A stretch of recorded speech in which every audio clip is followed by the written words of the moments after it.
नमस्कार, मैं हूं आशीष चित्रांशी और आप देख रहे हैं the news launcher. Mid day मुद्दा विद अशोक वानखेड़े। और आज बहुत बड़ा खुलासा है, बहुत सारे फैक्ट्स हैं, तो जरा गौर से इस प्रोग्राम को देखिएगा आखिर तक। प्रधानमंत्री नरेंद्र मोदी ने इस देश की सुरक्षा गौतम अडानी की जेब में रख दी है। देश रहे न रहे, अडानी रहना चाहिए, अडानी का धंधा रहना चाहिए। इस खुलासे पर मैं चर्चा शुरू करूं उससे पहले कंट्रोल रूम भाऊ को जोड़िए फटाफट चर्चा में। स्वागत है भाऊ। जो खुलासे की हम बात कर रहे हैं इसमें फैक्ट्स बहुत सारे हैं, बहुत ज्यादा फैक्ट्स हैं। थोड़ा सा मैं बताता हूं, फिर चर्चा करेंगे। चर्चा में कुछ छूटेगा फिर बताएंगे, इसीलिए मैंने कहा कि आज गौर से सुने, समझे लो। दरअसल सबसे पहले मैं बताऊं, डिफेंस मिनिस्ट्री का एक प्रोटोकॉल है। ये डिफेंस प्रोटोकॉल है, उस है नहीं, अब था बोलिए, क्षमा मांगता हूं, था, मोदी जी ने बदल दिया। इसके तहत भारत की जितनी सीमाएं हैं, चाहे वो पाकिस्तान से लगी सीमा हो, चाहे चीन से लगी, चाहे म्यांमार से लगी, चाहे बांग्लादेश से लगी, जो सीमा है उस सीमा के भीतर 10 किलोमीटर तक कोई भी मेजर कंस्ट्रक्शन नहीं हो सकता रोड के अलावा, और वहां पर जो पुराने गांव बसे हुए हैं उनके अलावा। यानी जो गांव है और रोड, वो भी मिलिट्री के, आर्मी के मोबिलाइजेशन के लिए वो रोड कंस्ट्रक्शन। इसके सिवाय 10 किलोमीटर के भीतर कोई कंस्ट्रक्शन नहीं हो सकता, मेजर तो बिल्कुल ही नहीं हो सकता था। लेकिन अडानी जी का धंधा चलाना था, उनको कौड़ियों के भाव अरबों की संपत्ति सौंपनी थी। इसलिए मोदी जी ने सुरक्षा के प्रोटोकॉल को बदल डाला। गुजरात में ही खावड़ा 2022 में पहली बार अडानी जी वहां गए थे, तो उन्होंने क्या कहा था, क्या किसी को इस जगह एक मच्छर भी मिल सकता है? ये अडानी का स्टेटमेंट था जब खावड़ा 2022 में गए, तो उन्होंने कहा क्या इस जगह पर किसी को एक मच्छर भी मिल सकता है? किसी को क्या पता था वहां पर अडानी को पूरा साम्राज्य मिलेगा, तोहफे में मिलेगा। इसके लिए कितने कोशिश की गई, कितने हथकंडे अपनाए गए, बहुत सारे फैक्ट है, मैं बताऊंगा तो बहुत लंबा समय लग जाएगा। भाऊ कुछ बताएंगे, कुछ बचेगा, मैं बताऊंगा, लेकिन बहुत लंबा खुलासा है।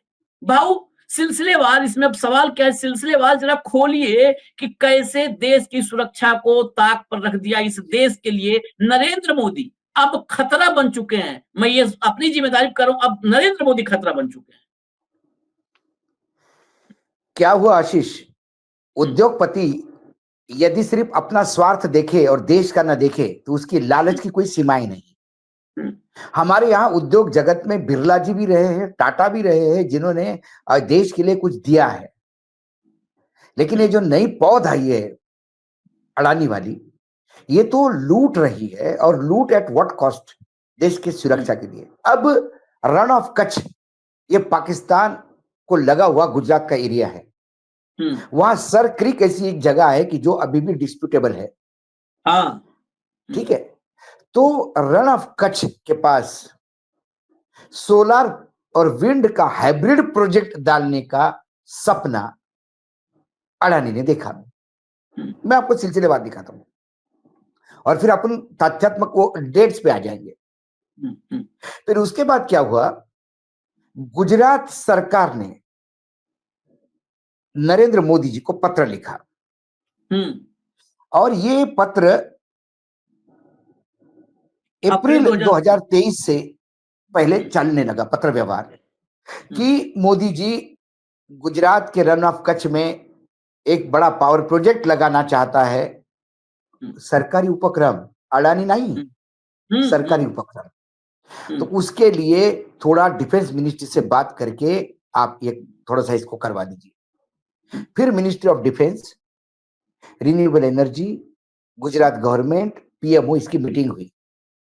और जब मीटिंग हुई तो उस मीटिंग में बाकायदा ये पूछा गया, बताया गया कि भाई साहब ये प्रोटोकॉल में है।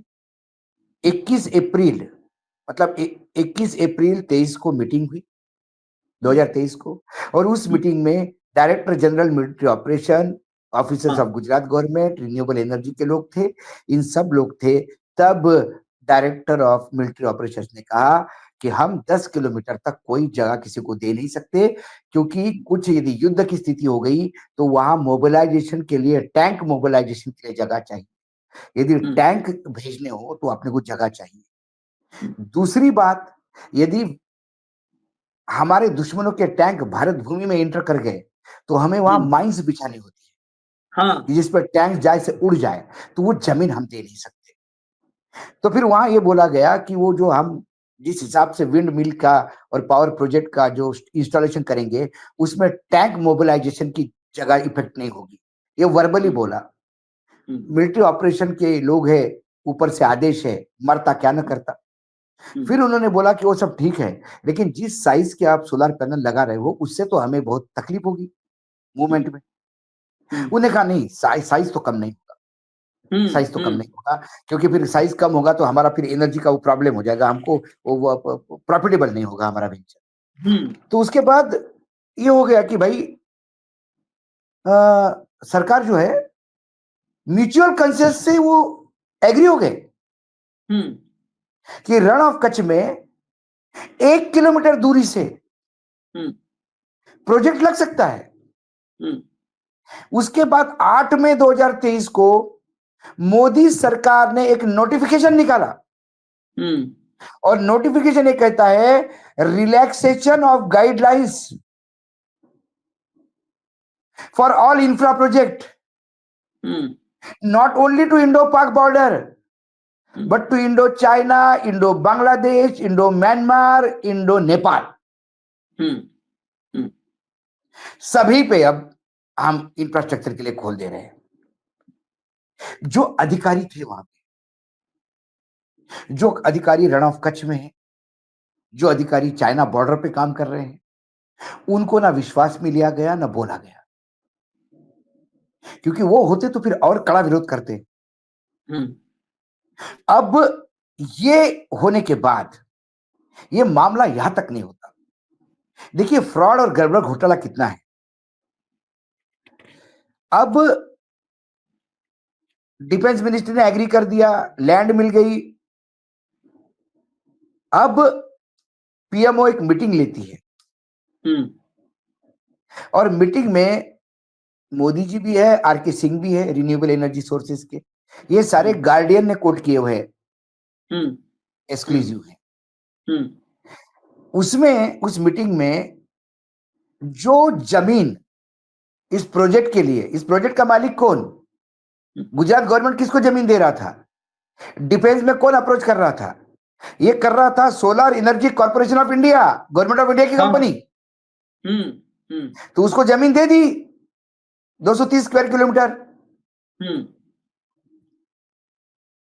लेकिन फिर मोदी जी ने आरके सिंह के साथ मीटिंग करके solar energy corporation of India से वो जमीन वापस करवा दी कि हम प्रोजेक्ट नहीं लगा रहे। कारण क्या, बोले ये प्रॉफिटेबल नहीं लग रहा है अब। ये कब किया उन्होंने, जब डिफेंस से क्लियरेंस करवाया, जब केंद्र सरकार से नोटिफिकेशन निकलवाया, सारा ग्राउंड तैयार करवाया किसने, solar energy corporation of India और गुजरात गवर्नमेंट ने। और फिर जब अलॉट हो गई लैंड, सारी परमिशन मिल गई, तो फिर solar energy corporation of India कहता है कि साहब ये तो प्रॉफिटेबल नहीं दिख रहा, आप हम इससे विड्रॉ होते हैं और ये जमीन जो है हम सरेंडर करते हैं गुजरात गवर्नमेंट को। जब एक जमीन सरेंडर करने की बात आई तो अडानी ग्रुप सामने आया। उन्हें कहा कि इनको प्रॉफिट नहीं दिखता होगा लेकिन हम लगाना चाहते हैं। गुजरात गवर्नमेंट ने कहा कि जमीन आप ले लो। तो उन्होंने 255 किलोमीटर जमीन अडानी को दे दी, 190 स्क्वायर किलोमीटर पहले उनके पास थी। अब अडानी जी के पास खेवड़ा में 445 स्क्वायर किलोमीटर की जमीन है। देखा, आपको प्लान समझ में आ गया। इसमें एक और चीज है, एक और भी बात है, बड़े उसको और थोड़ा सा समझिए दर्शकों कि क्या है। अडानी जी ने जब ये सरेंडर हुआ तब नहीं इंटरेस्ट दिखाया। इस तारीख के टाइमलाइन को समझिएगा। अप्रैल में पीएमओ को चिट्ठी लिखती है गुजरात सरकार, और अप्रैल में जब चिट्ठी लिखती है तो अप्रैल में ही solar energy corporation of India को 230 स्क्वायर किलोमीटर दिया जाता है। मई में 8 मई को नोटिफिकेशन जारी होता है, जो भाऊ ने बताया 8 मई को नोटिफिकेशन जारी होता है, और मई में ही वो आर.के. सिंह वाली बैठक होती है। नोटिफिकेशन जारी होने के बाद और आर.के. सिंह वाली बैठक में जो SECI है, solar energy corporation of India, उसको इनकरेज किया जाता है कि ये लैंड इनकरेज किया जाता है कि ये लैंड वापस कर दो। तब वो लिखती है 17 जुलाई को, मैं तारीख बताऊं आपको, 17 जुलाई वो तारीख है। मई में जो है डिफेंस प्रोटोकॉल को तोड़ दिया गया। 17 जुलाई को लेटर लिखती है SECI, जिसके पास लैंड थी, वो चिट्ठी लिखती है कि नहीं, अब ये हमारे लिए वायबल नहीं है कमर्शियली, अब इस लैंड को वापस करते हैं। वो गुजरात गवर्नमेंट को वापस करती है। 17 जुलाई को वो वापस करती है। इस 17 जुलाई से 2 हफ्ते पहले, मतलब जिस दिन वो वापस करती है उसके 2 हफ्ते पहले अडानी के तरफ से गुजरात सरकार को चिट्ठी लिखी जा चुकी होती है कि इस जमीन में, मतलब इस प्रोजेक्ट में हमारा इंटरेस्ट है। उस मतलब समझिए आप, जब वो वापस कर रहे हैं, हम जमीन वापस कर रहे हैं, मतलब हम अपना घर अभी बेचेंगे, हम नहीं बेचने वाले हैं। उसके पहले खरीदार कैसे आ गया? उसके पहले उन्होंने ही वापस कर, सीधा सीधा है कि ये पूरा प्लान था भाई। अडानी के नाम पे यदि हम डिफेंस का प्रोटोकॉल तोड़ेंगे तो लोग बोलेंगे कि अडानी के लिए तोड़ा, लेकिन तोड़ा गया अडानी के लिए। सामने डमी कंपनी शुरू कर दी, ये corporation, solar energy corporation of India. Solar energy corporation of India का सोलर पैनल का काम था, वह विंड का कोई था ही नहीं। फिर अडानी हाइब्रिड मॉडल लेके आए, विंड और सोलर। तो ये अडानी जी के, ये पूरी प्लानिंग थी कि भाई अडानी जी के नाम से नहीं मिलेगा, तो गवर्नमेंट की कंपनी है इसलिए इसको दी जाए। उसके बाद यही कंपनी जो इतना प्रयास किया, उन्होंने डिफेंस से लड़े, डिफेंस के साथ आर्ग्यूमेंट की, मीटिंग की, तब तक इनको पता ही नहीं था कि वायबल हुई कि नहीं हुए। ये सोलर एनर्जी कारपोरेशन के अधिकारियों को तो जेल में डाल देना चाहिए। इन्होंने इतने साल तनख्वाह ली वहां पे, और इन मूर्खों को DPR बनाना नहीं आता। इनको ये पता नहीं है कि ये प्रॉफिटेबल है कि नहीं है, क्योंकि ये वर्डिंग्स है उस अखबार के। The PMO convinced the energy minister to surrender this land and the project. लेकिन ये एक पूरे प्लानिंग के तहत, एक षड्यंत्र के तहत ये चल रहा था। तो उन्होंने पहले ही अप्लाई किया कि हम भी वहां जमीन चाहते हैं, हम भी इस प्रोजेक्ट में रेडी हैं। और जब ये चले गए तो गुजरात गवर्नमेंट ने कहा कि आप कर लीजिए। उसमें भी गुजरात गवर्नमेंट ने बिडिंग मांगी, गुजरात सरकार की कुछ कंपनियों ने बिडिंग भी की, लेकिन तवज्जो दी गई अडानी जी को। वो तो देना ही थी, क्योंकि सारा पूरा जो कुम्हाड़, पूरा जो रचा गया था, पूरा षड्यंत्र, वो षड्यंत्र ही रचा गया था इनको बेनिफिट देने के लिए। तो अल्टीमेटली उनके पास खेवड़ा में 445 स्क्वायर किलोमीटर जमीन रण ऑफ कच्छ को लग के है। कल यदि युद्ध होता है तो 1 किलोमीटर पहले ये पूरा 400, करीब 500 स्क्वायर किलोमीटर पे जो जाल बिछा होगा इनका, उसके बीच में से आर्मी का मूवमेंट कैसा होगा। एक दूसरी बात, नहीं दूसरी बात, एक और बात, मैं एक सेकंड दूसरी बात बता देता हूं। जब दुश्मन तुम पे हमला करता है तो दुश्मन का हमला करता है। भारत ने जब पाकिस्तान के खिलाफ युद्ध जीता तो क्या किया था? उनके हवाई जो अड्डे थे उसको नेस्त नाबूद किया, उनके प्लेन नहीं उड़ पाए। उनके जो पोर्ट्स थे, उनके शिप वहीं डुबा दिए पोर्ट में, और शिप सेल नहीं कर पाए। और दूसरा होता है एनर्जी। ये इतने नजदीक स्ट्राइकिंग एरिया में है, इतना बड़ा प्रोजेक्ट, लाखों करोड़ अब्जों रुपए का। पाकिस्तान के लिए इस प्रोजेक्ट को तहस नहस करना 2 मिनट की बात होगी। तो ये हमने इतना रिस्की, इतना इंपॉर्टेंट प्रोजेक्ट जो हार्ट ऑफ द लैंड में होना था, वो बॉर्डर पे क्यों किया? सवाल ये है। और वो छोटा मोटा एरिया नहीं, 500 स्क्वायर किलोमीटर।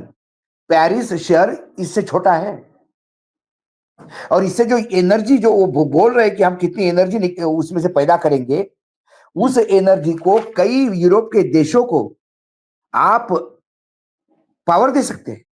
इतना बड़ा प्रोजेक्ट इन्होंने प्लान किया। अब आगे की मैं बात बताता हूं, या तुम कुछ कह रहे थे आशीष बीच में? हाँ, मैं ये कह रहा था, जो एरिया है अपडेटेड एक जगह से मेरे पास आया, ये 538 वर्ग किलोमीटर है। 538 वर्ग किलोमीटर। और जो है मोदी जी जहां जहां पर भी डिनर करके गए हैं, जहां पर कल रात में उनसे हाथ भी नहीं लोगों ने मिलाया, वहां के माइक्रो साहब ने, वो क्लिप खूब वायरल हो रही है। पेरिस का जो पूरा पेरिस है शहर, जो पूरी दुनिया में इसका नाम है, वो 105.4 वर्ग किलोमीटर का है, और ये 538 वर्ग किलोमीटर है। आप समझ लीजिए 5 गुना, 5 पेरिस आप रख दीजिए, तब ये अडानी जी का प्रोजेक्ट है। और इसकी आप समझिए गंभीरता। और एनर्जी प्रोड्यूस कितनी है? 30 गीगावाट 30 का प्रोजेक्ट है ये, जो यूरोप के कई देशों को एट अ टाइम एनर्जी दे सकती है। अब क्या होता, अब मैं इसके सेकंड फेज में आता हूं। जब आपने इतना बड़ा प्रोजेक्ट डिजाइन किया, जब इतना बड़ा प्रोजेक्ट आपने किया, तो उसको पैसे चाहिए। जमीन तो आपने गुजरात सरकार से ले ली, भारत सरकार की सुरक्षा, जो सीमा सुरक्षा है, वो आपने ताक पे लगा दी। आपने मिनिस्ट्री ऑफ डिफेंस की ऐसी तैसी कर दी, आपने सारे प्रोटोकॉल तोड़ दिए, आपने जो करना था इस देश के कानूनों के साथ खेल के आपने मजे में वो जमीन अक्वायर कर दी। क्योंकि सरकार आपकी है, आप दामाद है सरकार के भाई, सरकार आपको गोद में लेके चला रही, या आप सरकार चला रहे मस्त, जैसा पता नहीं, बहुत कंफ्यूजन है मुझे तो। अब तो लगता है जब देश की सुरक्षा ताक पे रखी जाती है, तो अब लगता है अडानी जी सरकार चला रहे हैं, मोदी जी तो पपेट है उनके हाथ में। मैं यही कहूं, अब ये एलन मस्क हो चुके हैं, ये गार्डियन की रिपोर्ट सामने आने के बाद अब उन्होंने क्या किया, अब इसके लिए पैसा चाहिए, तो उन्होंने टोटल एनर्जी जो है फ्रांस की, उसके साथ एग्रीमेंट किया। अब टोटल एनर्जी ने इनके साथ करीब करीब 444 मिलियन डॉलर का इन्वेस्टमेंट किया इस प्रोजेक्ट में। टोटल एनर्जी जो फ्रांस की कंपनी है, स्टेक लिया, मतलब कुछ शेयर लिए, और अमेरिका की शेयर मार्केट्स ने इन्होंने पैसे उगाए इन्वेस्टर को, ये बता के कि इतना बड़ा विश्व का सबसे बड़ा ग्रीन एनर्जी प्रोजेक्ट आ रहा है, उसमें पैसे लगाओ।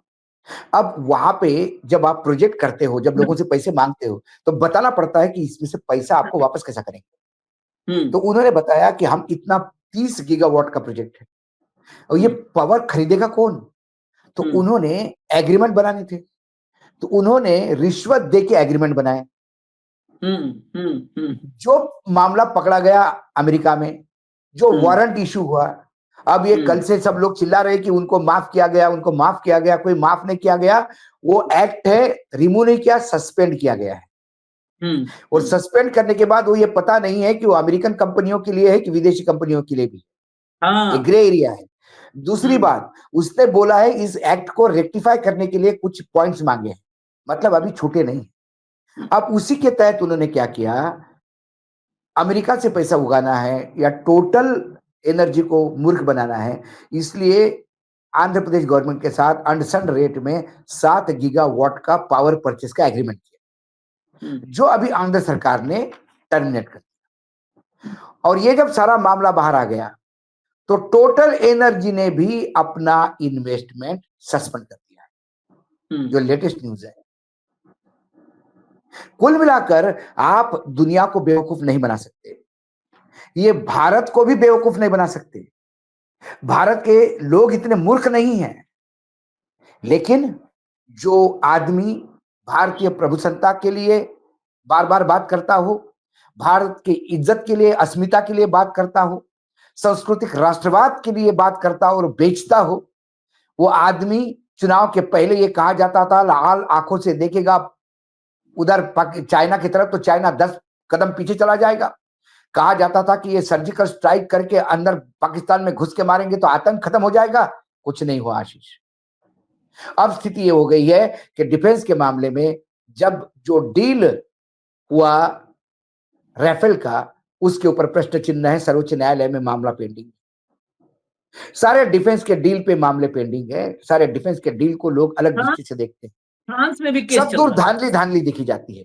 Make in India, break in India, stand up India, सो जाओ इंडिया जो है, वो सारा इंडिया को भंग पिला दी है इन्होंने। जरा कुछ हो गया तो कुंभ बताते हैं, जय श्री राम बताते हैं, ये सारा बता बता के इसके पीछे जो चल रहा है उसको फोकस होने नहीं देते, लोगों के सामने सच्चाई आने नहीं देते। ये दुर्भाग्य है कि जो चौथा स्तंभ है इस देश के, जो अपने आप को चौथा स्तंभ कहता है, वो ऐसे खबरों को नहीं दिखाता, ऐसे खबरों पे कोई बात नहीं करेगी, क्योंकि सारे या तो अडानी जी के पेरोल पे है। एक आध चैनल जो अडानी जी की सारी करतूतें बाहर लाता था, उसको अडानी जी ने खरीद लिया। बाकी कुछ यूट्यूबर्स थे जो वाकई सोशल मीडिया पे कुछ क्रांति लाने की बात करते थे, उनको भी अडानी में भगवान दिखने लगा।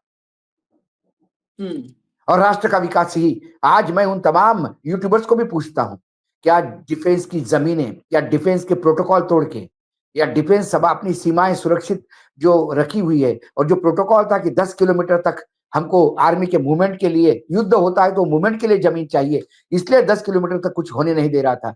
आज यदि 1 किलोमीटर के डिस्टेंस पे ये प्रोजेक्ट बना है तो ये कौन सा राष्ट्रवाद है, ये कौन सा विकास है? और ये इतने करोड़ रुपए जो लोगों के लगेंगे, ग्रीन एनर्जी कोई इसके अकेले की नहीं है, इसमें लोगों का शेयर में लोगों के पैसे लगे हुए हैं। यदि ये तुम पाकिस्तान के मुहाने पे जाके खड़े हो जाओगे तो पाकिस्तान का कोई भी मिसाइल आके आपको हिट करेगा।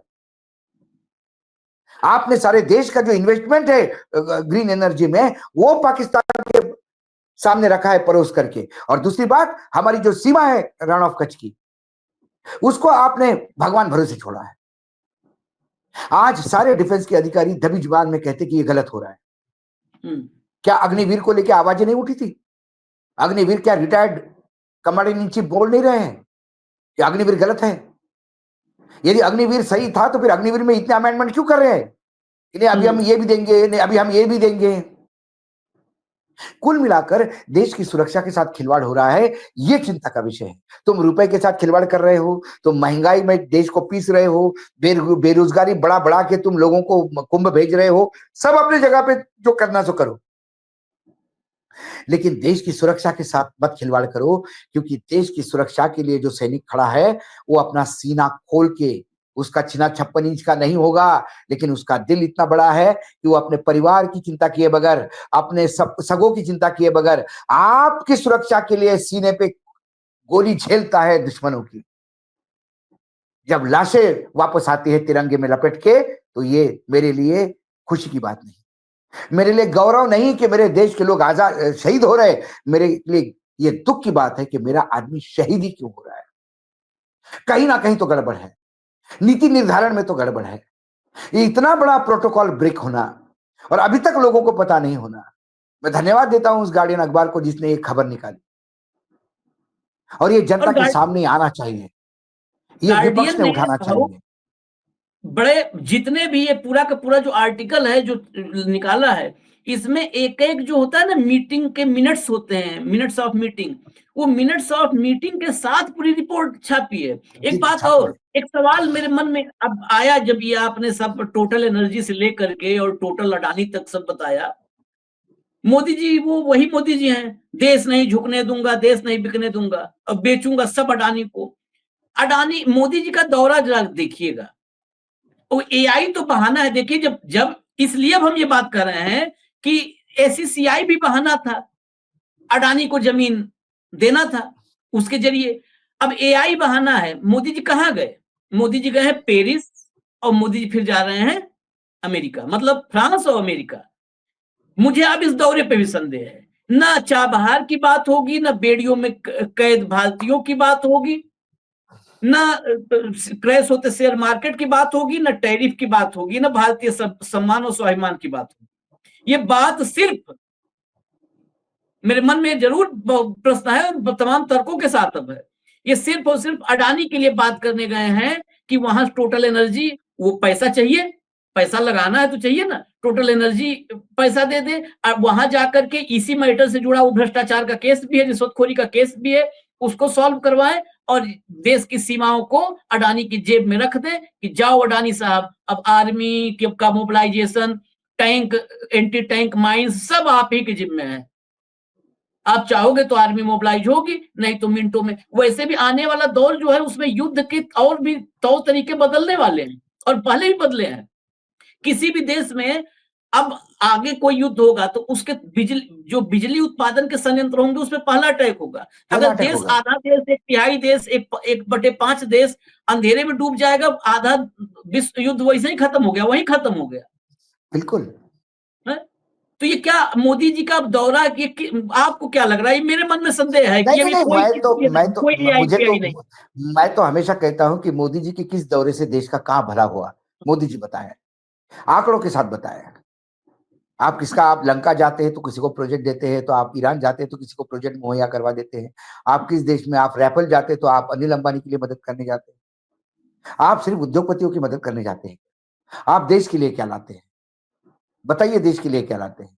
देश का आदमी तो आज हथकड़ी लगा के आ रहा है। हथकड़ी लगा के आने वाले आदमी को तो वो कहते हैं कि ऐसे ही होता है, अमेरिका तो ऐसे ही भेजता है। फिर अडानी को भी ऐसी ही सजा होने दीजिए अमेरिका में, अमेरिका की कानून के तहत हो रही है। और वैसे तो अडानी जी, वैसे तो मोदी जी ने अपने किसी मंत्री को कहा था कि मैं अडानी को पिछले 2 साल से मिला ही नहीं हूं। वो अडानी जी की शक्कर सामने सामने बैठते भी नहीं, हेलो हाय भी नहीं करते। देश को मूर्ख बनाते हैं। किसी को ऑबलाइज करने के लिए उसके साथ घूमना नहीं पड़ता 24 तास। और मोदी जी तो इस मामले में बहुत क्लेवर है, होशियार इंसान है। वो तो 5 साल तक अडानी जी के किसी फंक्शन में भी नहीं जाएंगे। लेकिन जब अंबानी सीना के यहाँ शादी में गए थे, जब जब सीना चिरेंगे तो अडानी ही निकलेगा। तो जब ये 56 इंच का सीना चिरे गए तो उसमें अडानी निकलेंगे, दिल नहीं निकलेगा, हिंदुस्तान और वो बाकी चीज नहीं निकलेगी। श्री राम विराम तो छोड़ दीजिए, ये सब एटीएम हो गए हैं। कुल मिला के डिफेंस के साथ मैं सब मानता था कि आपने पूरा धारावी दे दिया। सॉल्ट पैन की लैंड महाराष्ट्र में इतना भयानक गदर हो रहा है, अब्जों रुपए की लैंड अडानी जी को दी जा रही है रिसेटलमेंट के नाम पे। वो एक प्रोजेक्ट क्या दिया उनको, झोपड़पट्टी वाला, और बस वही उसी के चलते सारा कुछ अडानी, पूरा बॉम्बे अडानीमय हो जाए। अडानी बॉम्बे के सबसे बड़े लैंडलॉर्ड हो जाए तो कोई बड़ी बात नहीं। तो आज मुझे याद आता है कि एक समय मोरारजी देसाई जब थे तब मुंबई गुजरात क्यों नहीं, इसके लिए झगड़ा हुआ था। संयुक्त महाराष्ट्र मुंबई मांग रहा था, गुजरात मुंबई मांग रहा था, संघर्ष हुआ, 107 लोग मारे गए पुलिस फायरिंग, और 107 शहादत के बाद मुंबई महाराष्ट्र को मिली। वो बदला लिया जा रहा है महाराष्ट्र से। बोला मुंबई आपकी है, मुंबई की सारी जमीन गुजराती की होगी, चिंता ना करो, अडानी जी आ रहे हैं, जमीन खाली करो कि अडानी आ रहे हैं, और सिंहासन खाली करो कि मोदी आ रहे हैं। बस ये 2 ही नारे पूरे देश में अब चल रहे हैं।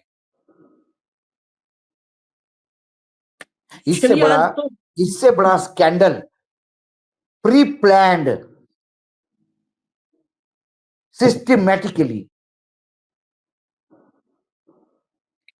कैसा गैर कानूनी कानूनन किया जाता है,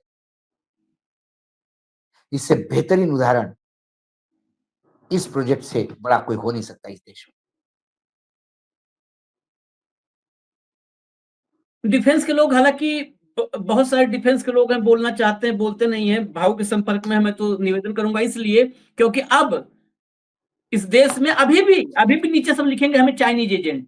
ये जब तक देश का सत्यानाश, सर्वनाश नहीं हो जाएगा तब तक नहीं मानने वाले हैं। ये नशा ही ऐसा होता है। आप बताइए, एयरफोर्स की स्थिति ऐसी है कि एयरफोर्स चीफ, आज ही देख लीजिएगा एक्सरे आज का, एयरफोर्स चीफ वो खुलेआम एचएल के सर्वा जो एचएल का चीफ है, चेयरमैन उसको इतना बुरी तरह बेइज्जत किया कि आप लोग मजाक बना रहे हो एयरफोर्स के साथ। और मोदी उसी एचएल को जो है, एचएल को लेकर के संसद में तारीफों के पुल बांधते हैं, उसके शेयर बढ़वाते हैं, और पूरा देश कहता है देखिए अब हमारे देश में तो इतना बड़ा फाइटर जेट बनेगा कि अमेरिका भी हमारे ऊपर निर्भर हो जाएगा। उस एचएल की हालत ये है। आर्मी की हालत, आर्मी चीफ ने क्या कहा था उस पर भी हमने शो किया था। आर्मी चीफ ने नरेंद्र मोदी के दावों पर प्रश्न खड़ा कर दिया। मोदी का नाम नहीं लिया, लेकिन उन्होंने सच्चाई जब बयां की तो उस पर प्रश्न खड़े हो गए। तो जिस देश में आर्मी, एयरफोर्स, नेवी सबके साथ समझौता हो रहा हो, आप बताइए, बस केवल वो खड़ा होकर के मेकअप करके ऊपर से नीचे नख से सिर तक श्रृंगार और करके, अब जब वो साल, कंबल ये सब ओढ़ करके महामानव टाइप कैमरा जब दिखाता है, कैमरे में तो आप देखते हैं, कैमरे में देख करके जो हीरो लगता है 200-400 आदमी को मार देता है। सामने आ जाए तो पता चल जाए कि आपके गांव का भी एक आदमी 3-4 बार पटकेगा, एक बार में, एक सांस में 3-4 बार पटकेगा। तो जो कैमरे का लुक दिखाया जाता है उससे आभा मंडल बनाया जाता है, महामानव खड़ा है। और वो महामानव इस देश की आर्मी, इस देश के पूरे डिफेंस को ताक पर रख चुका है। उसका ये प्रत्यक्ष प्रमाण है जो आज गार्डियन की रिपोर्ट है। इजाजत दीजिए हमें, लेकिन डिफेंस के साथ ये खिलवाड़ करने वाले, हो सकता है हमें कह दें कि हम देश विरोधी हैं, लेकिन डिफेंस के साथ ये खिलवाड़ अगर कोई भी कर रहा है, वो चाहे डिफेंस मिनिस्टर राजनाथ सिंह क्यों ना हो, ये सब इस देश के साथ विश्वासघात कर रहे हैं। विश्वासघात, गद्दारी शब्द नहीं, मैं विश्वासघात कहूंगा। विश्वासघात, क्योंकि विश्वास देश दे, वो कितने भी हो, चाहे मशीन हो ना हो, जितने भी मत मिले, वो मत विश्वास के साथ दिया गया था कि ये हमारे देश को विश्वगुरु बनाएंगे। उस विश्वास के साथ धोखा हो रहा है एक अडानी के लिए। कल दोपहर में फिर मिलेंगे बाबू के साथ मिड डे मुद्दा विद अशोक वानखेड़े में। इजाजत दीजिए, नमस्कार।